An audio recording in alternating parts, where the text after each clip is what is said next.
Matthieu 6, 3, 4.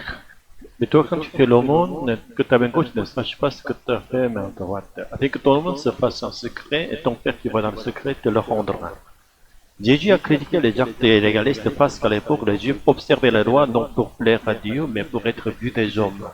Or, la piété est une relation avec Dieu et non une attitude visant à donner une bonne impression aux autres. Nous devons être centrés sur Dieu et non sur le monde. Le sermon sur la montagne de Jésus dans Matthieu 6 comprend trois exhortations, l'aumône, la prière et le jeûne. Au cœur de ce passage se trouve la prière du Notre Père. Ces trois actes doivent être pratiqués et accomplis, mais uniquement en ayant Dieu pour seul témoin. Tant que nous ne cherchons aucune récompense terrestre en les accomplissant, ils porteront de véritables fruits. C'est cela l'accomplissement parfait de la loi. Aujourd'hui, examinons-nous nous-mêmes. Prenons l'exemple des offrandes. Il est difficile de nier que nous avons parfois tendance à donner pour être reconnus par l'Église et nos frères et sœurs, ou même en espérant une bénédiction matérielle en retour. C'est pourquoi certains, malgré leur situation financière difficile, font des sacrifices excessifs pour donner.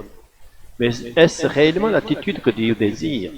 D'après les paroles de Dieu dans le Sermon sur la montagne, une telle attitude est erronée.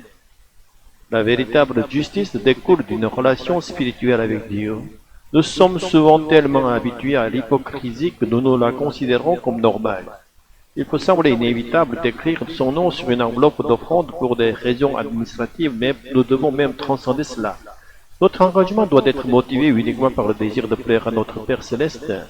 Et il nous enseigne que c'est ainsi que nous recevrons la véritable récompense de Dieu.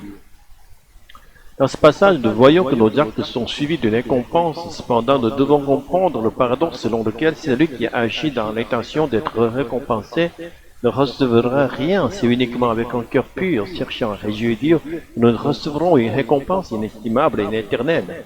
À ce matin de dimanche, au nom de Jésus, que nous puissions en prendre conscience et en faire notre prière. Amen.